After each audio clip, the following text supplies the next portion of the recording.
On chante un tout petit peu ce cœur qu'on vient de chanter. Et que vraiment dans ton cœur, tu puisses dire au Seigneur qu'il est l'alpha, il est le commencement, il est la fin. Et que ton cœur s'ouvre grandement devant sa majesté, le roi, le Seigneur des Seigneurs. Alléluia.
Dans la présence du Seigneur.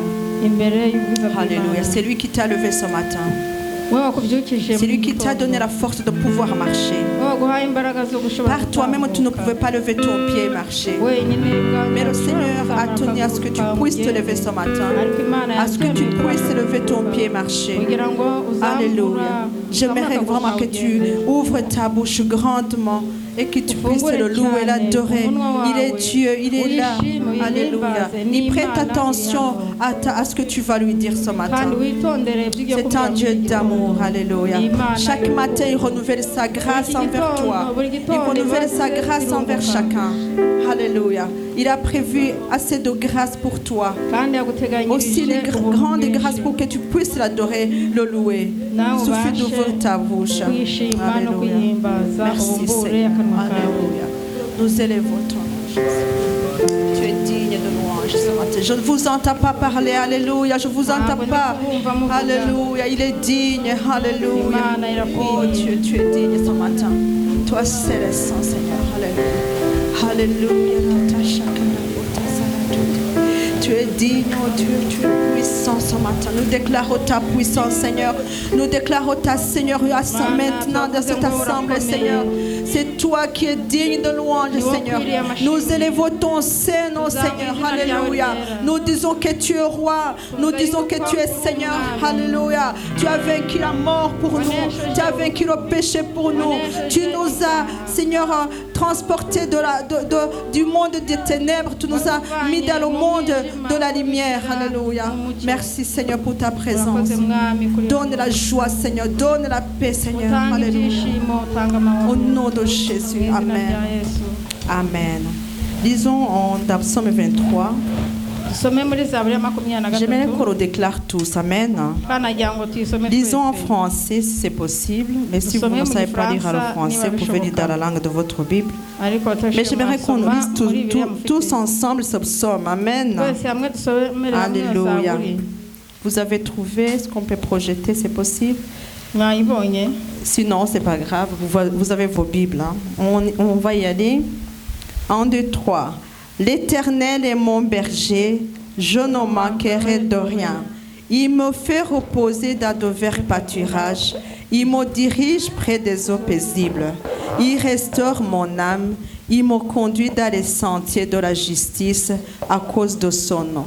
Quand je marche dans la vallée de l'ombre de la mort, je ne crains aucun mal, car tu es avec moi. Ta houlette et ton bâton me rassurent. On peut répéter à haute voix ce verset 4.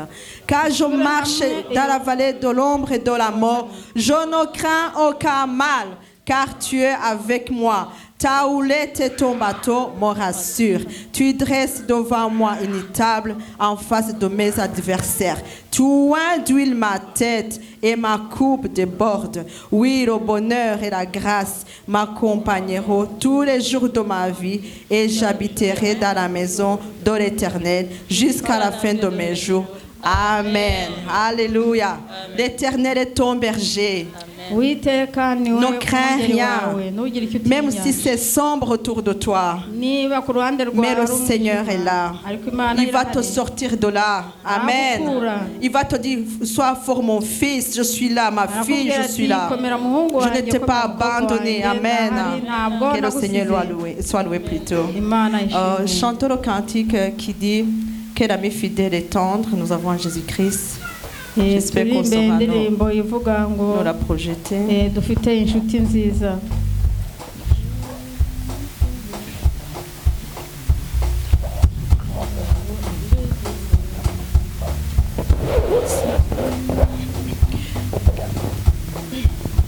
Quel ami fidèle et tendre,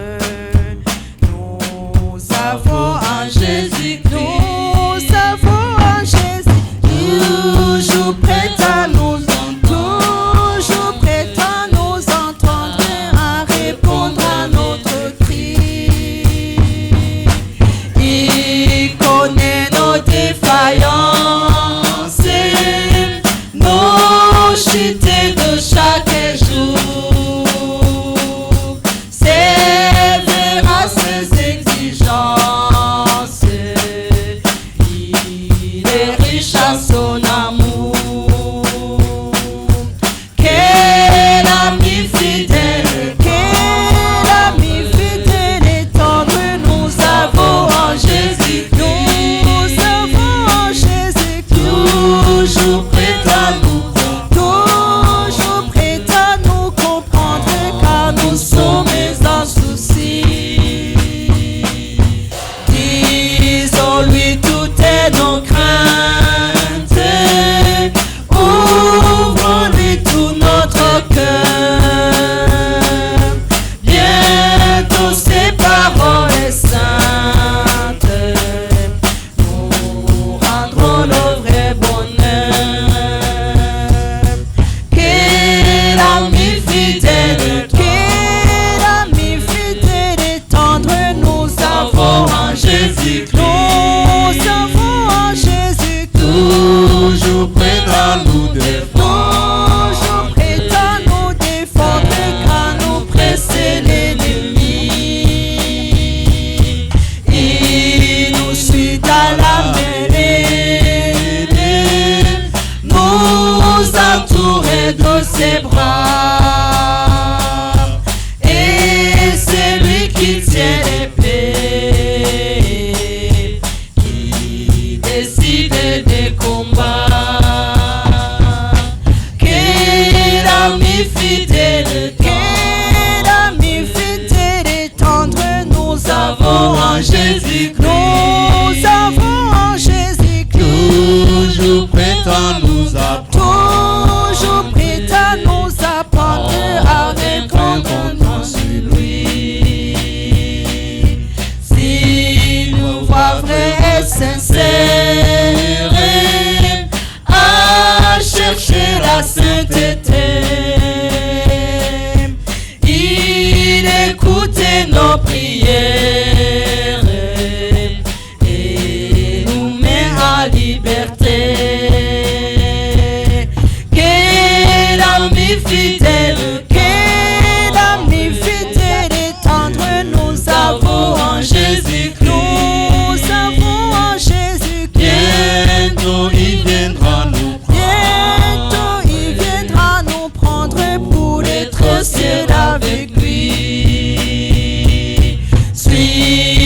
donc et toi te voir, en comptant sur son secours. Bientôt nous aurons la joie de vivre avec lui toujours. Amen. J'aime bien le troisième couplet qui dit que Jésus, quand nous presse l'ennemi, il nous suit dans la mêlée. Amen. Il nous suit même quand l'ennemi nous presse. Et il nous entoure de ses bras. Et c'est lui qui tient l'épée. Amen. Qui décide des combats. Alléluia. Élève ta main. Rends gloire au Seigneur. Alléluia. Il est là. Il est auprès de nous. Que le Seigneur soit loué. Amen.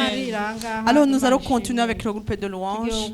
Je t'invite vraiment à louer le Seigneur avec tout ton cœur. Tu n'es pas venu pour me voir. Tu n'es pas venu pour voir ton prochain.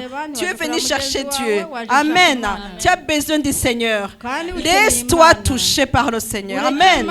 Laisse-toi aller. Dieu est là pour toi. Amen. Laisse Dieu te toucher. Amen. J'invite la jeunesse derrière aussi à se mettre debout si c'est possible. Amen. Alléluia. Et d'ailleurs, le pasteur dit qu'il faudra venir vous asseoir devant les jeunes. Amen, amen.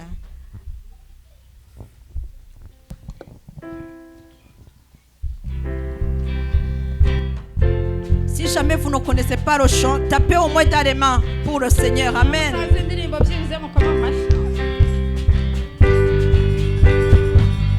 Je sais qu'il a sauvé mon âme. Son sang a couvert mes péchés, je le crois. Oui, je crois. Il a effacé ma honte. En son nom, je suis guéri, je le crois. Oui, je crois. Je sais qu'il a sauvé mon âme.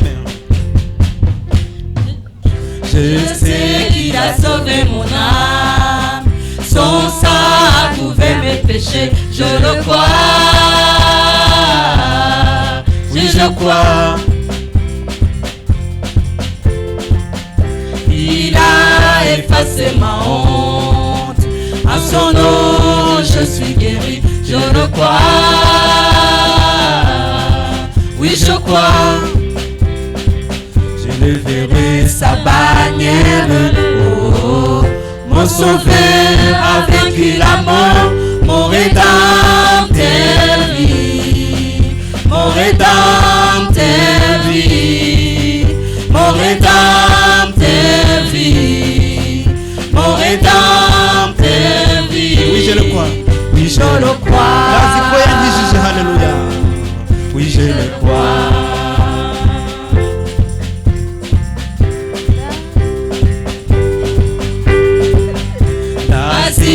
Ko yanyijije amaraso aranyeza ndabyizeye yankuyeho umutwaro maze arandura ndabyizeye ibendera. Yesu yanesheje urupfu, mchunguzi wanjye ni muzima, mchunguzi wanjye ni muzima, mchunguzi wanjye, mchunguzi wanjye ni muzima. Mon rédempteur vit, mon rédempteur vit, mon rédempteur vit. Oui, mon rédempteur vit, mon rédempteur vit, mon rédempteur. Je sais que mon rédempteur vit, mon rédempteur vit. Alléluia. Mon rédempteur vit, mon rédempteur, mon rédempteur vit, mon rédempteur. Oui, je le crois. Oui, je le crois.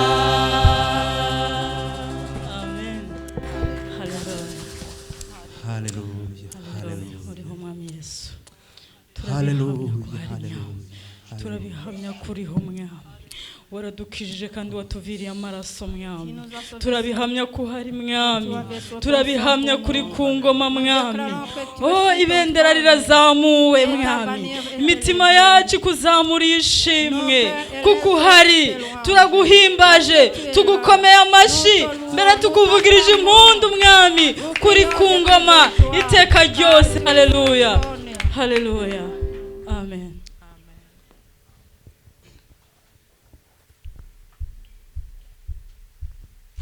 Dieu va faire encore. Dieu va faire encore. Dieu va faire encore.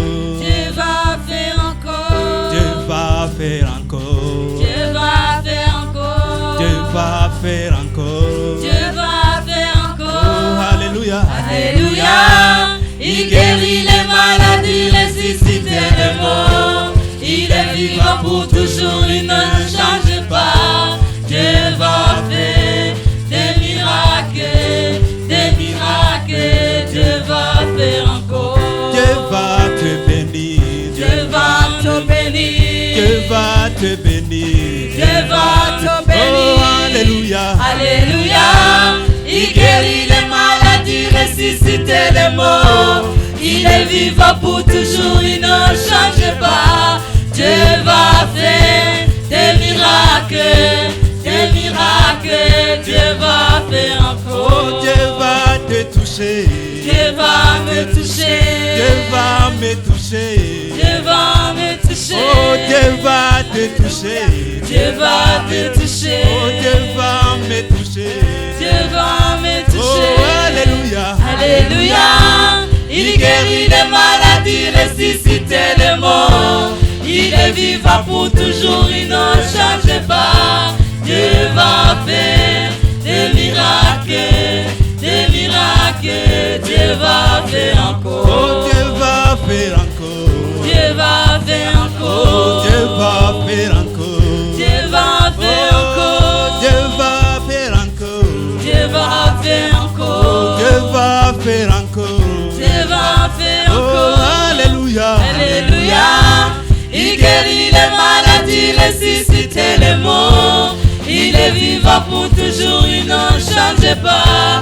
Dieu va faire des miracles, Dieu va faire encore. Ensemble, louons le Seigneur le vivant.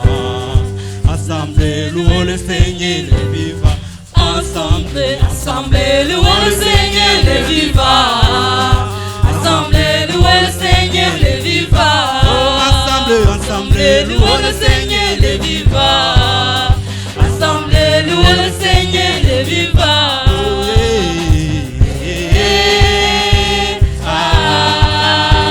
Louez le Seigneur le vivant.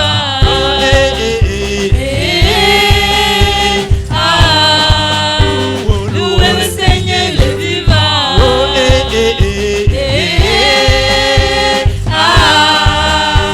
Louez le Seigneur le vivant.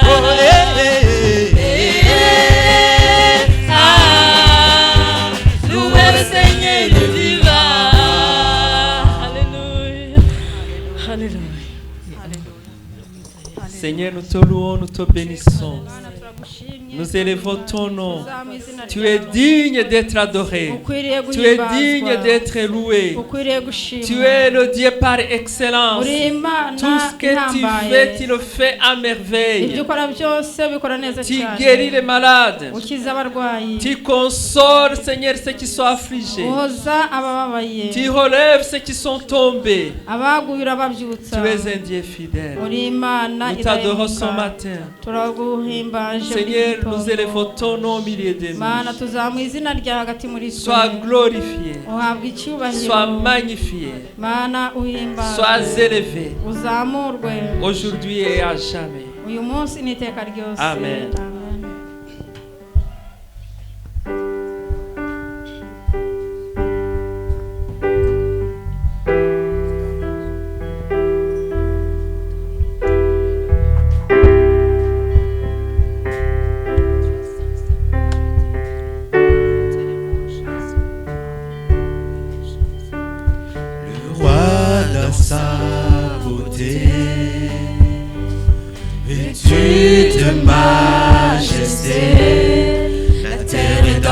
joie, la terre est dans la joie. Sa gloire resplendit, l'obscurité s'enfuit au son de sa voix, au son de sa voix. Le roi dans sa beauté. Le roi dans sa beauté, vêtu de majesté, la terre est dans la joie, la terre est dans la joie.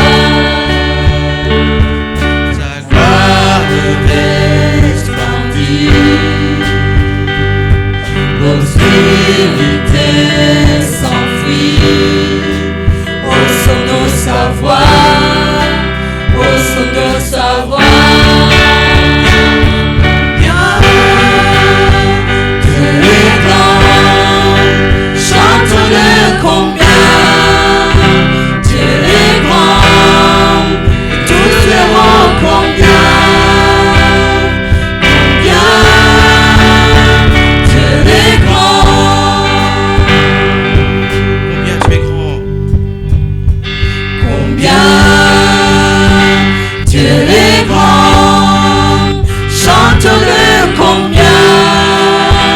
Dieu est grand, et tous verront combien. Combien Dieu est grand.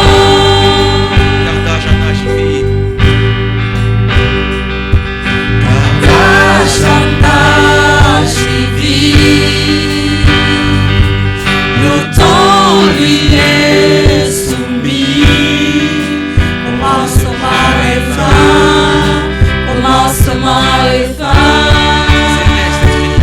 Céleste Trinité, Dieu d'éternité, il est l'agneau divin, il est l'agneau divin. Dieu est grand, chante-le combien. Dieu est grand, et tous verront combien. Combien Dieu est grand. Tous ensemble, combien Dieu est grand. Combien Dieu est grand, chante-le combien. Dieu est grand, et tous verront combien. Combien Dieu est grand. Son nom est tout puissant. Son nom est tout puissant. Digne de louange.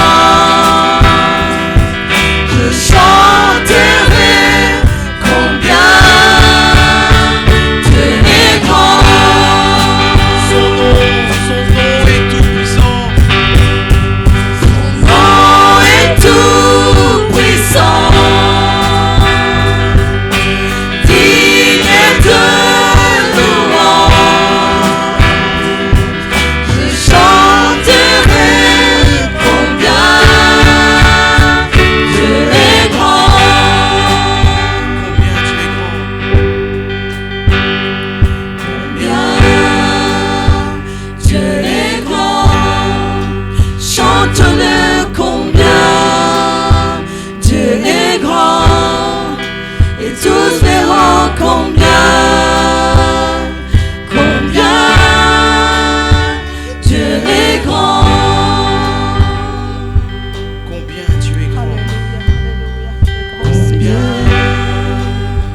Dieu est grand, chante-le combien.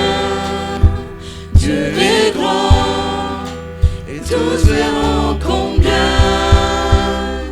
Combien Dieu est grand. Encore plus fort, très fort, nous tous ensemble. Alléluia. Combien tu es grand encore Très une fois. fort. Trop fort. Dieu est grand, chante-le combien. Dieu est grand.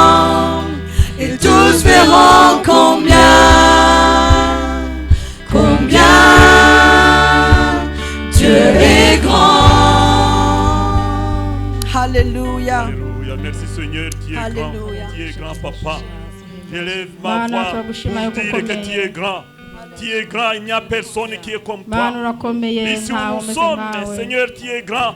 Dans nos cœurs, tu es grand. Tu es grand, papa. Aujourd'hui et demain, tu es grand. Père, tu es grand et tu resteras grand. Nous te disons merci dans tout ce que tu fais. Tu montes et tu montré que tu es grand. Et tu continues à nous montrer que tu es grand. Père, soit adoré, car tu es bon Dieu.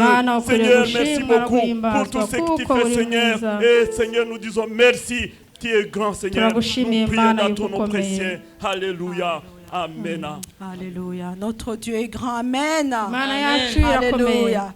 Dieu est capable de faire tout ce qu'il dit, il fera. Il accomplira toutes ses promesses envers toi. Garde ta foi en Dieu, il ne t'abandonnera pas. Il fera. Dieu est capable. Dieu est capable de faire tout ce qu'il dit, il fera. Il accomplira toutes ses promesses envers toi. Garde ta foi en Dieu, il ne t'abandonnera pas, il fera. Amen. Dieu est capable. Notre Dieu est puissant. Amen. Et nous voulons que la gloire de Dieu se répande sur la terre. Amen. Nous voulons que Dieu se manifeste dans nos vies. Tellement que le monde va toucher. Les gens autour de nous seront touchés au nom de Jésus. Amen. Alléluia. Gloire au Seigneur. Élève encore le nom du Seigneur. Dis-lui que tu t'attends à lui ce matin. Dis-lui encore que tu sais qu'il va faire de grandes choses dans ta vie. Il faut que tu le proclames. Personne ne va le dire à ta place. Ouvre ta bouche, parle au Seigneur. Amen. Alléluia. C'est un Dieu qui appelle à l'existence ce qui n'existe pas. Alléluia. Il est capable de te toucher. Il est capable de transformer ta vie ce matin. Il est capable de te guérir si tu es malade.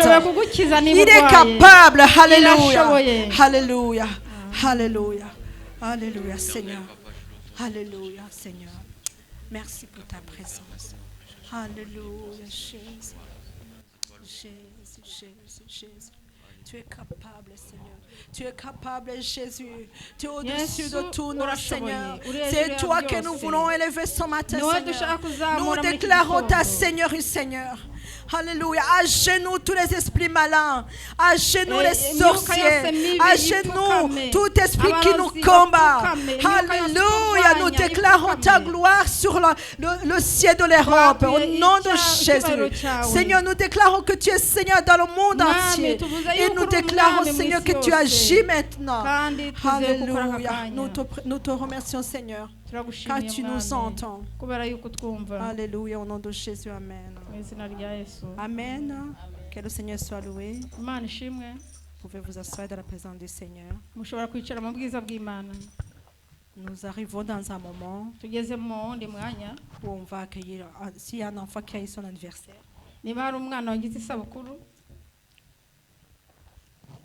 J'en connais un, mais qui a peur. Il ne veut pas venir devant. C'est Théo, mon fils, qui a 12 ans. Il m'a dit qu'il avait peur de venir devant. Mais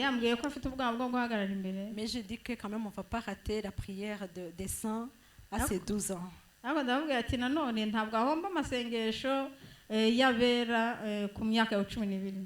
Il peut alors se lever, on va quand même prier pour lui. Je pense qu'il y a quelqu'un d'autre aussi. On va montrer Thérèse, même si elle n'est pas enfant, mais voilà, on va lui dire de se lever. Je vais demander qu'on chante. On va chanter pour eux.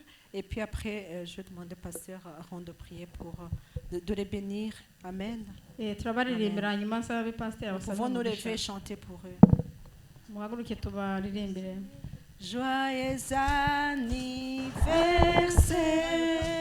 Joyeux anniversaire, joyeux anniversaire, Théo Thérèse, joyeux anniversaire, soyez fidèles à Jésus, soyez fidèles à Jésus, soyez fidèles à Jésus, Théo Thérèse, soyez fidèles à Jésus. Prions pour elle. Père éternel, nous te rendons grâce au nom de Jésus notre Seigneur. Seigneur, nous te disons merci. Merci pour Théo, pour ses 12 ans. Merci pour Thérèse, que tu as gardé depuis sa naissance jusqu'à aujourd'hui. Seigneur, tu as été fidèle envers eux. Tu les as gardés, tu les as protégés. Parce que tu es fidèle. Les difficultés n'ont pas manqué. Mais tu as été, Seigneur, avec toi, ils ont été plus que vainqueurs. Seigneur, nous voulons les bénir. Seigneur, nous te présentons Théo. Seigneur, que les années qui lui restent, qu'il puisse être fidèle à toi. Qu'il puisse s'engager vraiment avec toi. Que tu le protèges en toutes choses. Seigneur, nous savons qu'en septembre, il va aller en secondaire. Seigneur, nous te prions de le garder contre les mauvais amis, les mauvais compagnons. Seigneur, que tu le protèges de devant et de derrière. Nous te présentons aussi Thérèse. Seigneur, tu connais ses souhaits.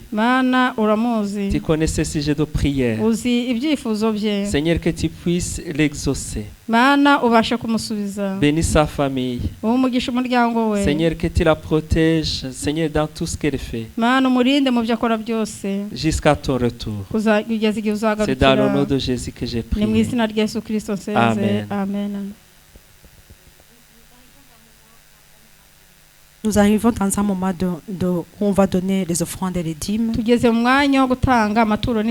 J'inviterai chacun à se lever pour laisser passer les autres. Et on va donner d'abord l'offrande qu'on donne tous les dimanches. En chantant un cantique que je vais vous dire. Au moment où on va donner l'autre offrande, l'offrande de la mission, alors j'inviterai les chorales à se suivre, Agapé et Ebenezer. Voilà, je vais demander à notre sœur Joyce, je cherchais le nom, qu'elle puisse prier pour les offrandes et les dîmes.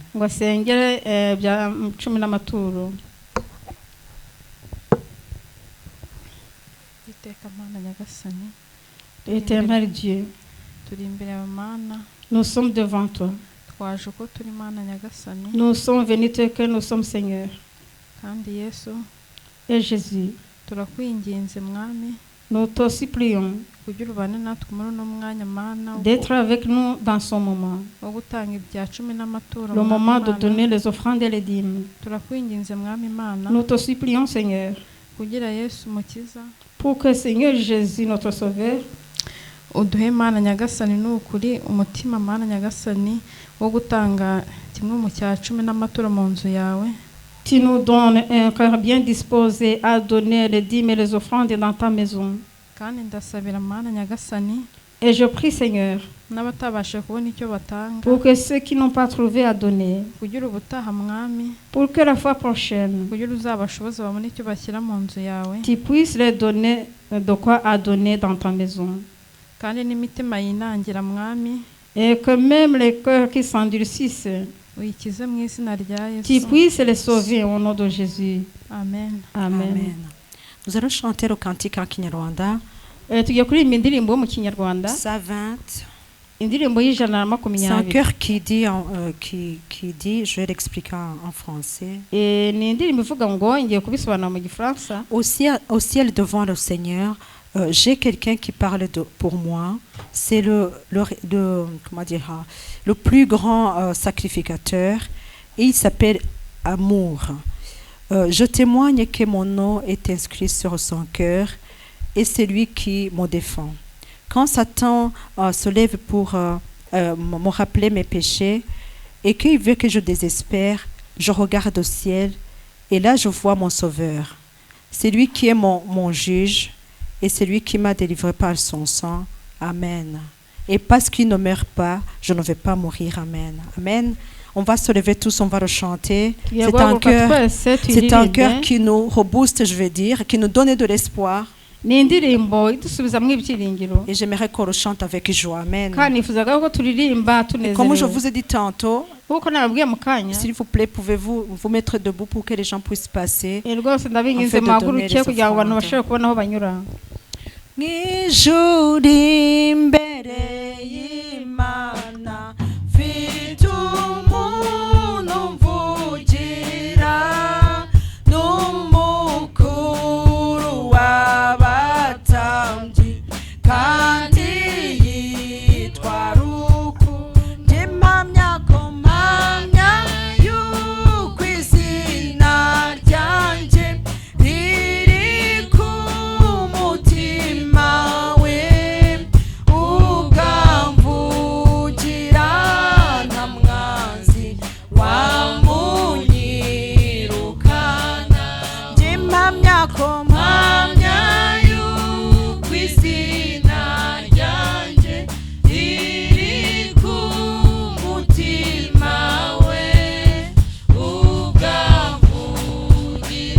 La chorale Agapé, suivi de Bénézer,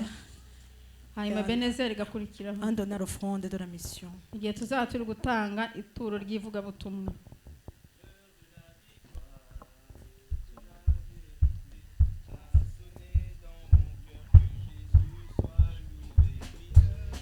de la victoire et de la vérité a sonné dans mon cœur, que Jésus soit loué.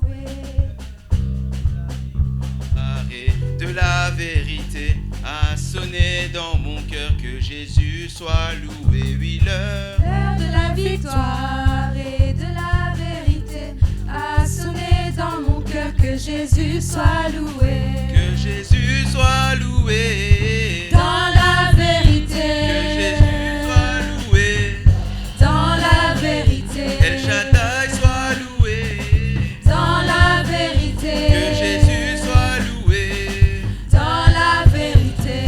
L'heure de la victoire et de la vérité a sonné dans mon cœur. Que Jésus soit loué, oui, l'heure de la victoire et de la vérité a sonné dans mon cœur. Que Jésus soit loué. Que Jésus soit loué. Dans la vérité. Que Jésus soit loué. Dans la vérité. Que Jésus soit loué. Dans la vérité. Que Jésus soit loué. Dans la vérité. Amen. Le chant que nous allons chanter, il dit abrite-moi sous tes ailes. On peut avoir des moments difficiles. On n'a plus d'espoir. La Bible nous dit que Dieu est notre refuge. Que Dieu est notre abri. Alors on va lui demander aujourd'hui encore de nous abriter sous ses ailes. De nous abriter sous ses ailes. Et quelles que soient nos situations, nous allons savoir qu'il est avec nous.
Calme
suis tranquille, car tu es là. Je suis tranquille, car tu es là.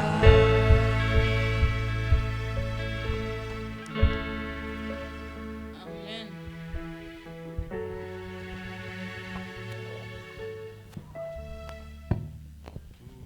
Tuzahindurwa duse na Yesu. Tuzahindurwa duse na Yesu.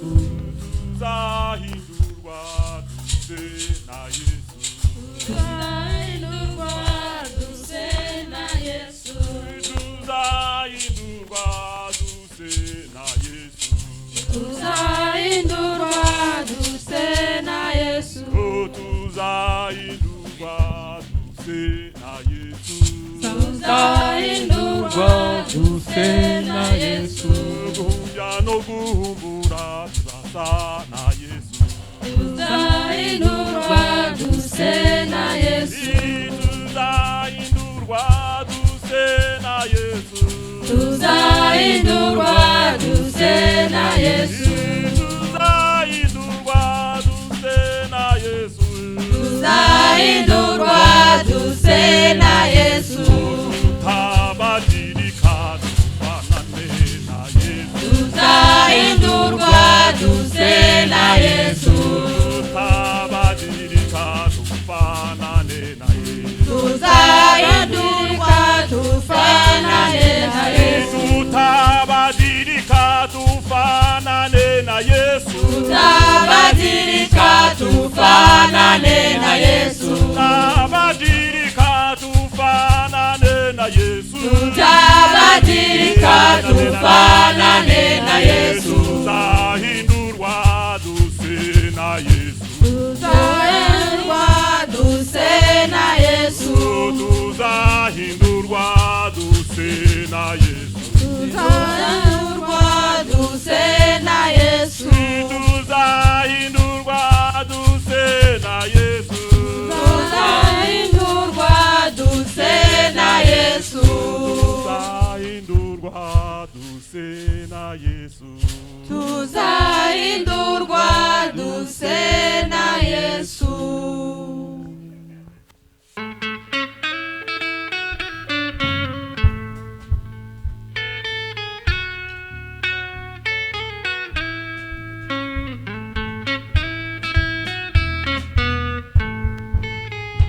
Ibyishimo kubazanesha bazibera mu mahoro, bazahora baririmba, mbega umunezero utavugwa.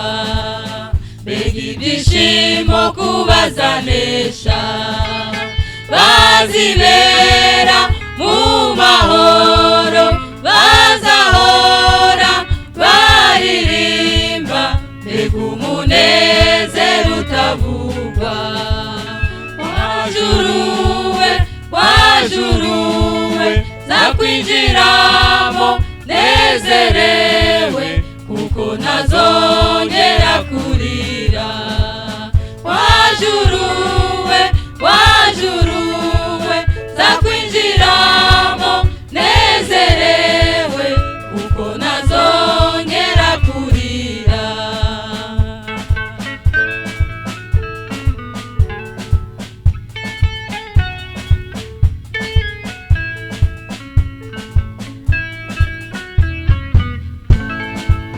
Zaririmba ya ndirimbo ya Mose, amatwi yanjye ntabwo arayumva, ururimi rwanjye ntirurayiririmba indirimbo imeze nk'iyo.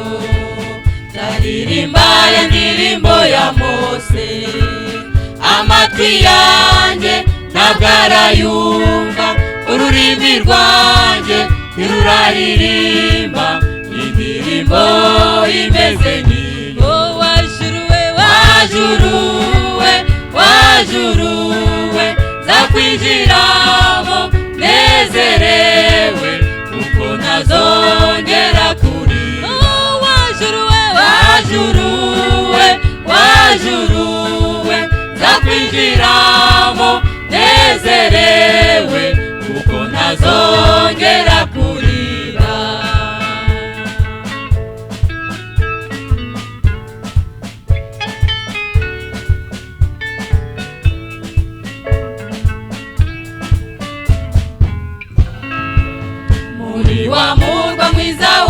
Siyoni nzahinjira nzahatura umutima wanjye mpora ndifuza kuzibanira n'umwami Yesu muri wa murwa mwiza wa Siyoni nzahinjira nzahatura umutima wanjye mpora mbyifuza kuzibanira n'umwami Yesu nimubona Hoziyana nzanezerwa bitavugwa kuko ntazongera kurira nimubona Hoziyana nzanezerwa bitavugwa kuko ntazongera kurira nimubona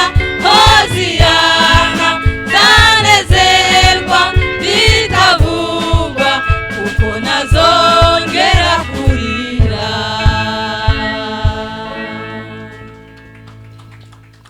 Dieu tout-puissant, qu'à mon cœur considère tout l'univers créé par ton pouvoir.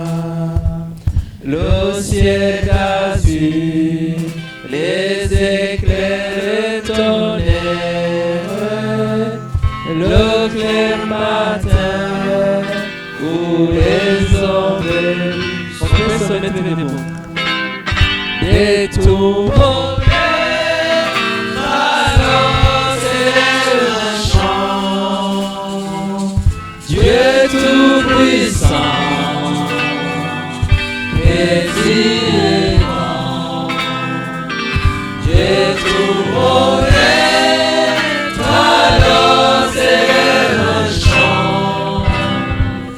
Dieu tout-puissant, que tu es grand. Mais quand je sens aussi vivre les mystères, qu'un Dieu si grand a pu penser à moi, et que son cher fils est devenu mon frère, et que je suis l'héritier du grand roi.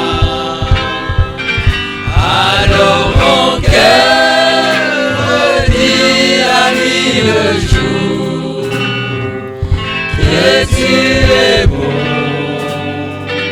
oh Dieu d'amour. Alors mon cœur redit à nuit le jour que tu es beau, oh Dieu d'amour. Quand mon sauveur éclata de lumière, se réveilla de son trône éternel, et que sans les douleurs de la terre, je pourrais voir les splendeurs de son ciel. Alors mon cœur redit la vie le jour que tu es bon, oh Dieu d'amour. Alors mon cœur redit la nuit le jour que tu es bon, oh Dieu d'amour. Que tu es bon, oh Dieu d'amour. Que tu es bon, oh Dieu d'amour. Louons le Seigneur maintenant. Louons sa puissance. Louons-le parce qu'il est grand. sa grandeur. Alléluia. Ouvre ta bouche maintenant et loue le Seigneur ton Créateur. Oh, Alléluia. Oh, Jésus.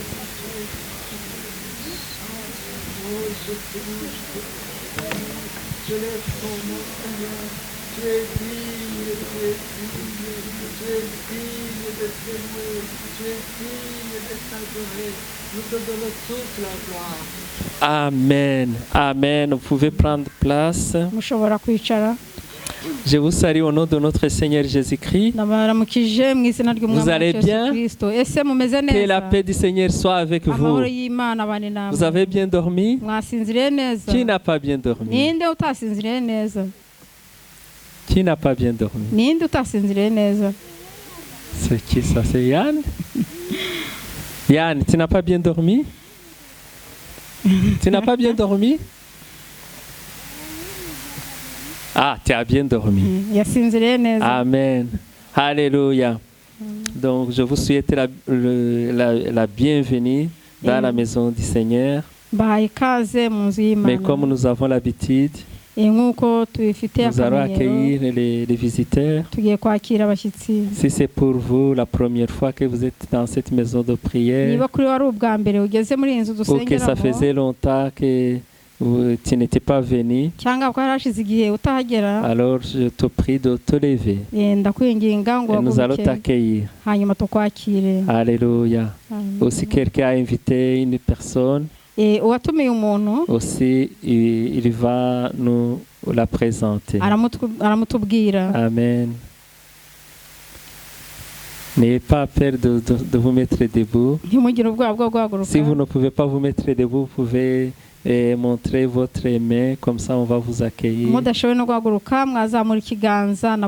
On commence par la maman et le couple. Le monsieur et madame qui sont là, parce qu'ils ne savent pas se mettre debout.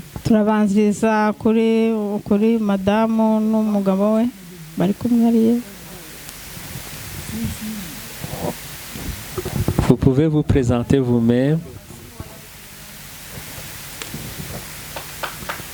Vous pouvez vous présenter vous-même, le nom, juste le nom. Et d'où vous venez si c'est possible. Oui,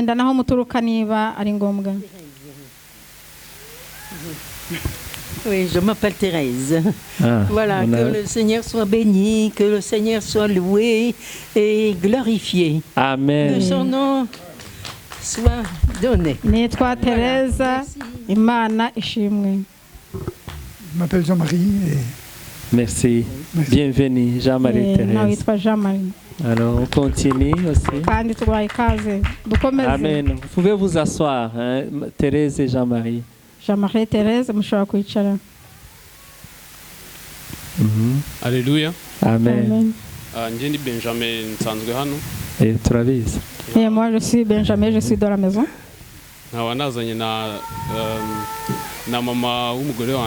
Et je suis venu avec ma belle-maman. Amen. Bien. Tubwira izina. Abagabo bashobora kuvuga ba nyirabukwe mu izina. Dis-nous le prénom, c'est permis que les gens peuvent citer le nom de leur belle-maman. Akiline. Amen. Turamwakiriye mu izina rya Yesu. Turishimye kumubona. Nous lui souhaitons la bienvenue et nous sommes twamuherukaga kera isharerwa. Amen. Mushobora kwicara, ni karibu. Et vous pouvez vous asseoir, vous êtes les bienvenus. Alléluia. Amen. Hari abo natumiye ari Ale na Teresa na Kenzo. Il y a des personnes que j'ai invitées, il y a Ale, Thérèse et Kenzo. Et Teresa c'est ma nièce. Amen. Et Teresa ne batuye rire bose. Teresa n'umwishwa wanjye. Batuye rire. Amen. Turabakiriye. Teresa yakundaga kudusura yari yarabuze. Amen. Nous vous accueillons. Souvent tu nous invites, mais maintenant tu nous manques. Vous pouvez vous asseoir.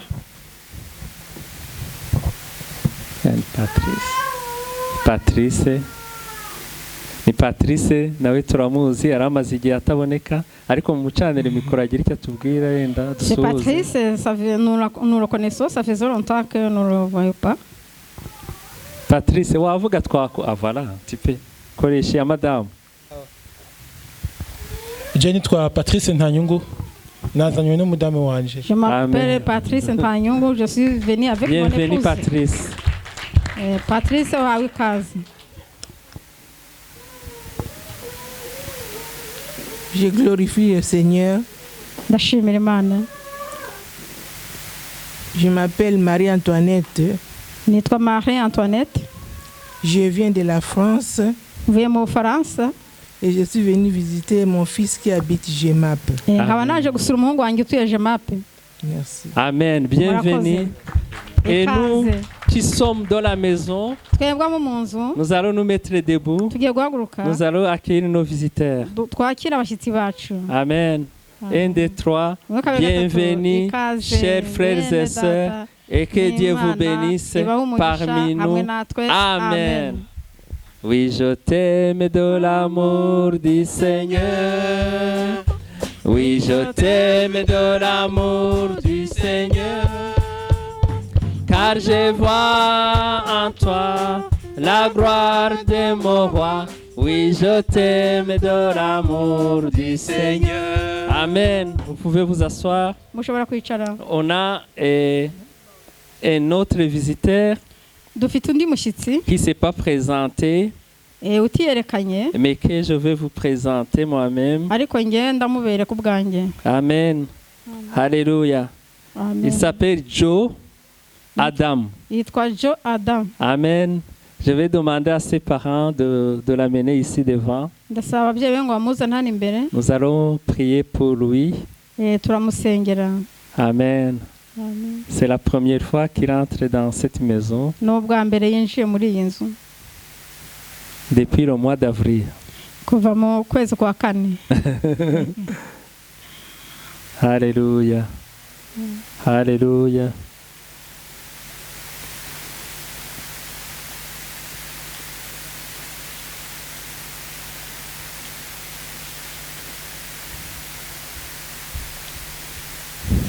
Voilà, il est là.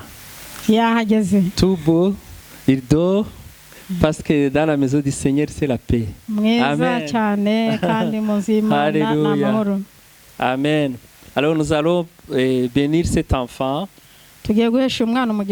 Et comme vous savez, ou si vous ne le savez pas, vous allez le savoir. Nous ne baptisons pas les enfants, mais nous les présentons au Seigneur. Nous ne baptisons pas les enfants parce que la Bible ne nous le permet pas.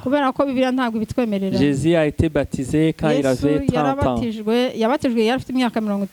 Et nous ne pouvons pas baptiser une personne qui ne sait pas confesser ses péchés. Nous ne pouvons pas baptiser une personne qui ne sait pas dire sa confession de foi. Alors nous baptisons une personne qui sait ce qu'il fait, ce qu'elle fait. Mais nous présentons les enfants au Seigneur conformément à la Bible. Alléluia. Nous allons lire un texte. Marc 10, 13 à 16. Marc, l'évangile de Marc, chapitre 10, verset 13 à 16. On lui amena des petits enfants afin qu'il les touchât. Mais les disciples reprirent ce qui les amenait. Jésus, voyant cela, fut indigné et leur dit: laissez venir à moi les petits enfants et ne les empêchez pas, car le royaume de Dieu est pour ceux qui les ressemblent. Je vous le dis, en vérité, quiconque ne recevra pas le royaume de Dieu comme un petit enfant n'y entrera point. Puis il les prit dans ses bras, il les bénit, à leur imposa les mains. Amen. Amen. Tu n'as pas de Bible en Kinyarwanda ou en Kirundi? Qui a une Bible? Dusome mu izina rya Yesu.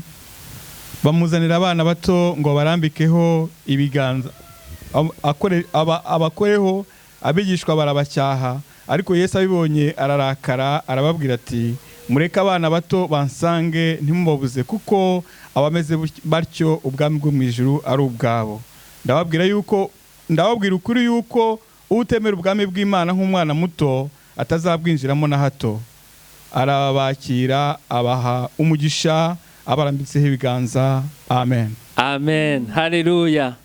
Donc avant de bénir cet enfant, je vais demander aux parents. Ils ont l'habitude de répondre à cette question. C'est la troisième fois qu'ils passent devant moi. Pouvez-vous nous affirmer votre engagement à élever l'enfant Joe Adam dans la foi pour qu'il puisse accepter Jésus-Christ comme son propre Seigneur et Sauveur? Ese muratwemerera kuzarera uyu mwana mu byo kwizera kugira ngo zakurikire umwami Yesu? Yego turabyemeye. Oui, nous l'acceptons. Amen. On peut applaudir pour ça. Amen. Je vais demander à l'église aussi. Église de Dieu. Acceptez-vous de soutenir la croissance spirituelle de cet enfant? Ese muremera gushyigikira gukura k'uyu mwana mu mwuka? Amen. Si c'est oui, vous pouvez le montrer avec niba ari yego mushaka kubyerekana. Alors je vais prier pour l'enfant. Ngiye gusengera umwana rero.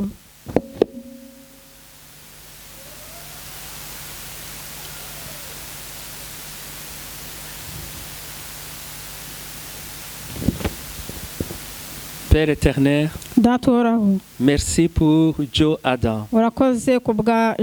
C'est toi qui as donné cet enfant à Joyce et à Adam.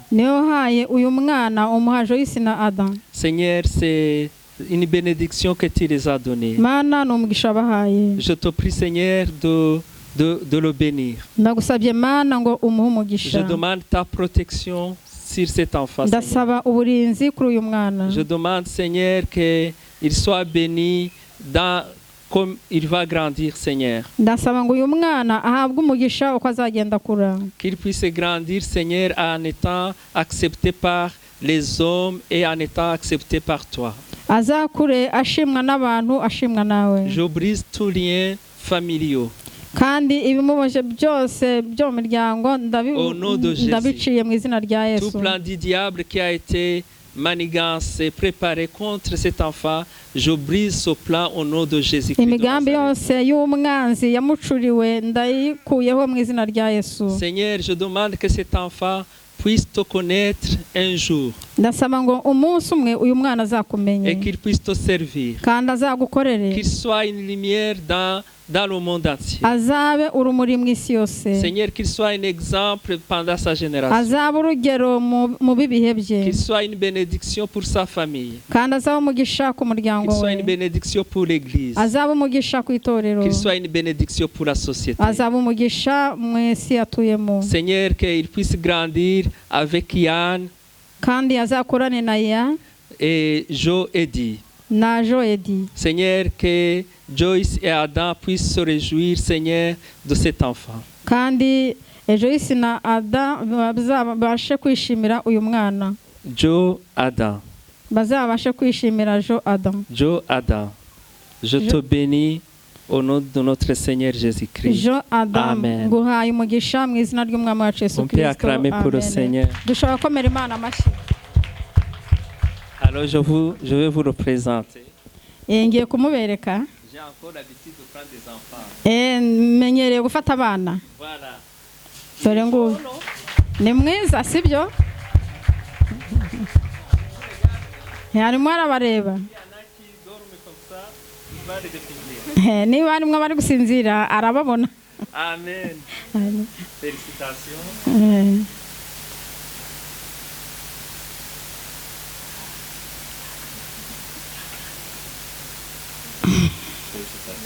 Merci.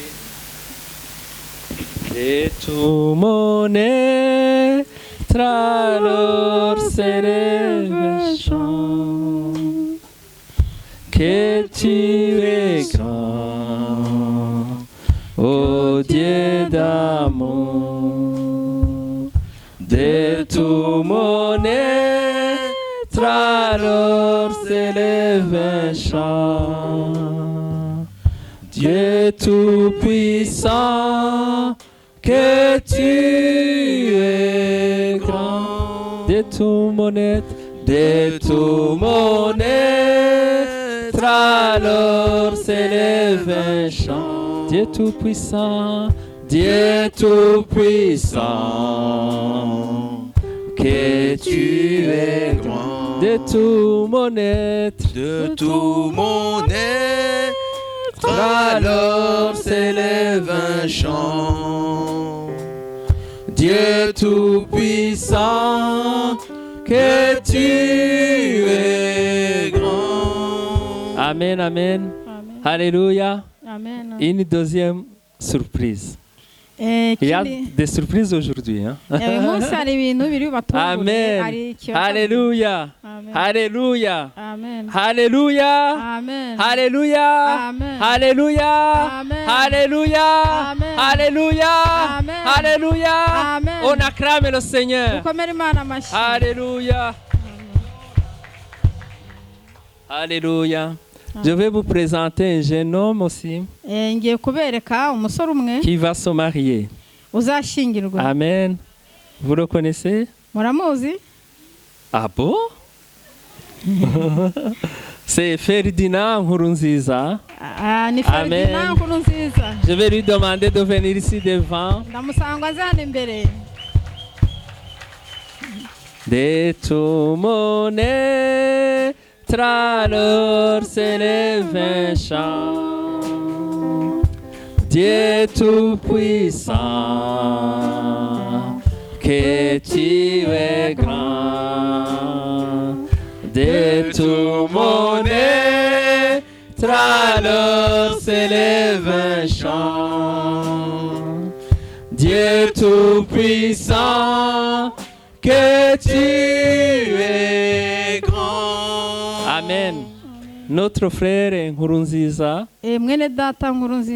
va se marier. Mais sa fiancée n'est pas ici. Elle s'appelle Belize Kwizera.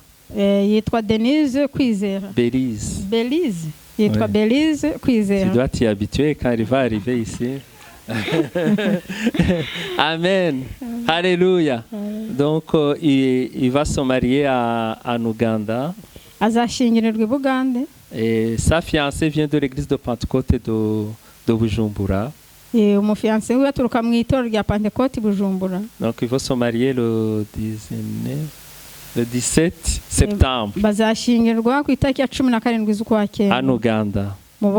Alors, notre frère va aller là-bas pour se marier civilement et religieusement. Et alors nous allons prier pour lui. Mais si entre-temps, parce que moi je le vois seulement ici à l'église, quand il sort de l'église, moi je ne sais pas ce qu'il fait. J'ai la foi, sur base de son témoignage, bien sûr. Je le crois. Mais j'ai des yeux partout. Mes yeux, c'est vous. Alors, est-ce qu'il y a quelqu'un qui pense que notre frère ne peut pas se marier? Peut-être il a déjà pris un engagement avec une de nos filles ici. Alors, est-ce qu'il y a quelqu'un? Amen. Alors, nous allons le bénir. Et je demande à l'église, il va partir aussi en septembre.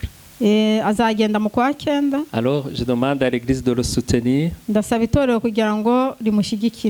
la prière et financièrement. Parce qu'il doit prendre l'avion, il doit organiser le mariage, et c'est nous, sa famille. Et alors nous devons nous soutenir les uns les autres.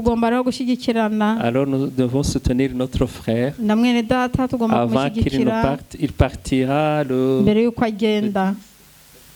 9 septembre. Alors il faut le soutenir financièrement. Amen, amen. Alléluia.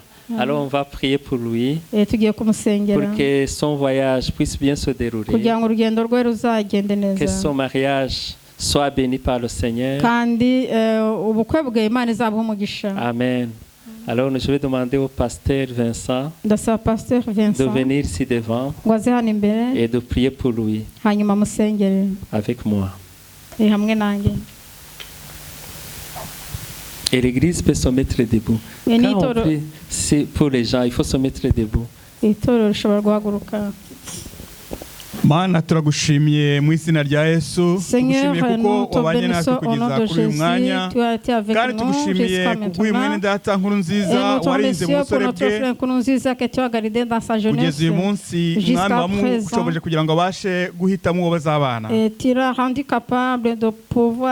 Turamusabiye rero Uwiteka ngukomeze kumugira neza no kubana nawe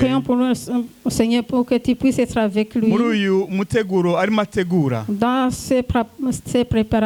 imbaraga zawe zabane nawe, uzamurinde ikibi cyose n'umwanzi mu izina rya Yesu,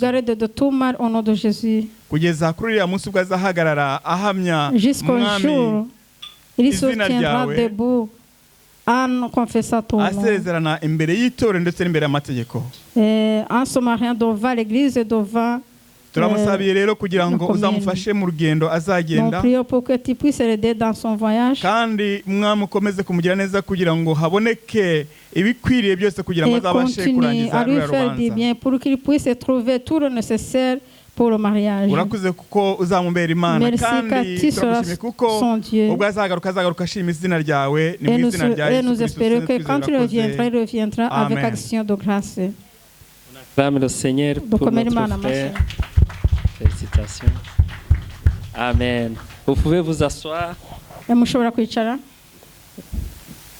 Voilà, cette semaine nous avons prié sur base de la parole qui est consignée en Exode chapitre 15 versets 26 et 27.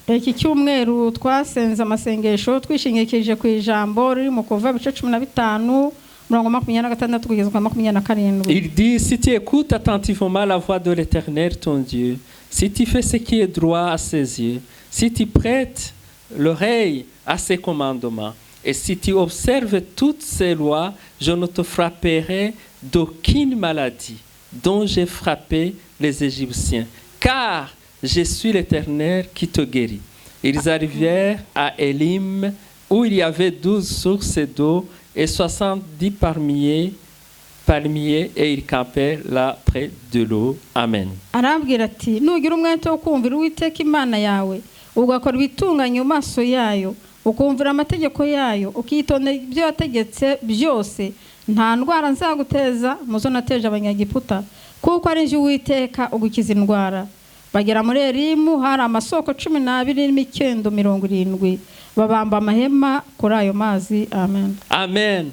Le Dieu qui parle, Imana ivuga, il a dit à son peuple yabwiye ubwoko bwayo de faire ce qui est droit à ses yeux. Ngo bakore ibitunganye mu maso yayo. Amen. Alléluia. Nous devons faire ce qui est droit aux yeux de Dieu. Tugomba gukora ibitunganye mu maso y'Imana. Je ne sais pas ce que tu fais maintenant. Sinzi icyo uri gukora ubu ngubu. Je ne sais pas ce que tu es en train de faire. Sinzi ibyo uri gukora. Mais ce que Dieu veut de toi, ariko icyo Imana ishaka kuri wowe, c'est de faire ce qui est droit à ses yeux. Nugukora ibitunganye mu maso yayo. C'est d'éviter les péchés. Nukwirinda ibyaha. C'est de ne pas commettre l'iniquité. Nukwirinda ibicumuro. C'est de marcher droit dans le chemin de Dieu, sans s'en détourner ni à gauche ni à droite. Amen. Alléluia. Alors nous allons nous mettre debout. Nous allons prier pour que le Seigneur nous aide à faire ce qui est droit à ses yeux. Alléluia. Que ta prière ce matin soit cette prière. Seigneur, aide-moi toute ma vie de faire ce qui est droit à tes yeux. Si tu as fait des choses qui ne sont pas droits aux yeux de l'Éternel, c'est le moment de demander pardon. Parce que tu ne sais pas quand est-ce que Jésus peut revenir. La Bible nous dit qu'il va venir au moment où nous ne nous y entendons pas. Il va venir comme un voleur. Alors il faut mettre sa vie en ordre aujourd'hui. On ne sait pas quand est-ce qu'on peut quitter cette terre. C'est pourquoi nous devons toujours être en ordre avec le Seigneur. Si tu n'as pas encore reçu Jésus comme ton Seigneur et ton Sauveur, c'est aujourd'hui. Si tu entends sa voix, n'endurcis pas ton cœur. Alléluia. Nous allons prier. Seigneur, nous te demandons, Seigneur, de nous pardonner toutes les fois où nous avons fait des choses qui ne sont pas agréables à toi. Toutes les fois où nous avons commis les péchés, Seigneur, que tu nous pardonnes. Pardonne ton peuple, Seigneur. Nous te demandons, Seigneur, de nous donner la force de faire ce qui est droit à tes yeux. Seigneur, d'être agréable à toi tous les jours. Aujourd'hui, éternellement. Amen. Amen. Vous pouvez vous asseoir. Je vais demander aux enfants de Rekodim de se mettre debout. Alléluia. Nous allons prier pour les enfants qui vont aller à Rekodim. Et nous prions aussi pour la parole. Je vais demander à la maman de Chelsea de prier pour la parole et de prier aussi pour les enfants. Amen. Et après, Jeannette va nous entonner un petit cœur pendant que le prédicateur s'avance.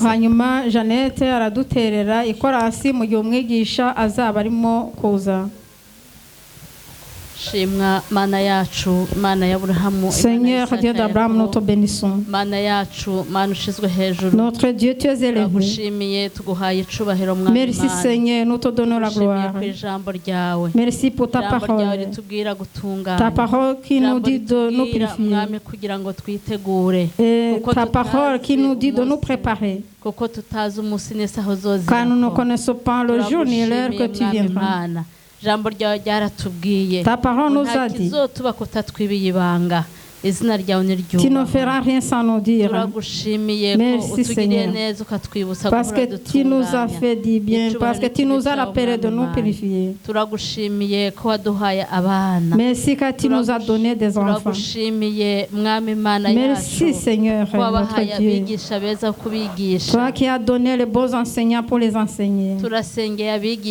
Nous prions pour les enseignants, pour que tu leur donnes la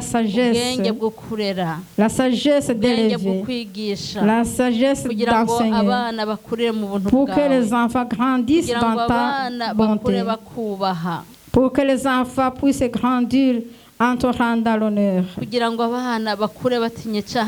pour que les enfants grandissent en n'ayant crainte du péché. Merci Seigneur. Donnez-leur la sagesse. Donnez-leur l'humilité. Et que tu leur donnes à bien écouter ta parole. Et donnez-leur à la pratiquer. Au nom de Jésus. Donnez-leur la sagesse d'obéir à leurs parents. D'obéir à ta parole. D'obéir les commandements. La loi du pays. Au nom de Jésus. Merci Seigneur, car tu écoutes.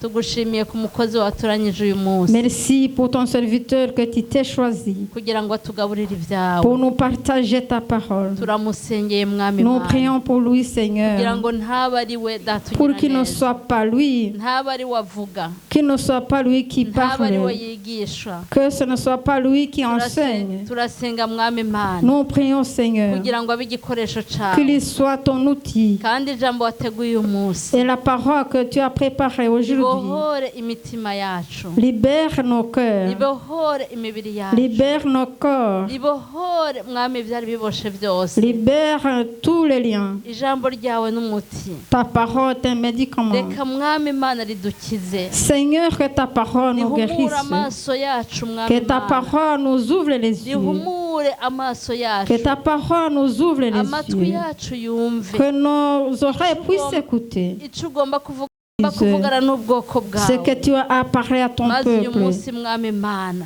aujourd'hui, uko Seigneur. twaje ntaba ariko dutaha Et tel que nous sommes venus, que nous ne rentrons pas turasaba ngo tel que nous sommes venus. tugenderere turasaba ngo tugenderere uyu munsi Et nous demandons que tu nous visites, ugenderere imitima yacu visite nos cœurs, amavuta yawe abe ku mukozi wawe que ton onction soit sur ton serviteur, ijambo ryawe ribe risizwe que ta parole soit loin. maze mwami Mana Et Seigneur, uko twaje ntaba ariko dusubira inyuma ntaba ariko que nous ne rentrons pas tel que nous sommes venus, utwuzurize hatuzuye et remplis là où nous sommes vides. Alléluia. urakoze Mana yacu Merci notre Dieu. icubane kibicaho mu izina rya Yesu Kristo. Que ta gloire te revienne au nom de Jésus-Christ. Amen. Les enfants, vous pouvez partir. Abana mushobora kugenda. Nikundira kwibera mu mahema yawe, amahema yawe Mana ni meza. Nikundira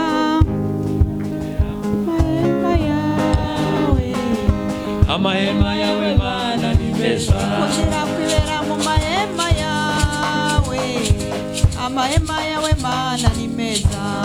Nikundira kwibera mu mahema yawe, amahema yawe Mana ni meza. Amahema yawe Mana ni meza. Amahema yawe Mana ni meza. Amahema yawe Mana ni meza. Amahema yawe Mana ni meza. Amahema yawe Mana ni meza. Amahema yawe Mana ni meza. Amahema yawe Mana ni meza. Amahema yawe Mana ni meza. Amahema yawe Mana ni meza. Amahema yawe Mana ni meza. Amahema yawe Mana ni meza. Amahema yawe Mana ni meza. Amahema yawe Mana ni meza. Amahema yawe Mana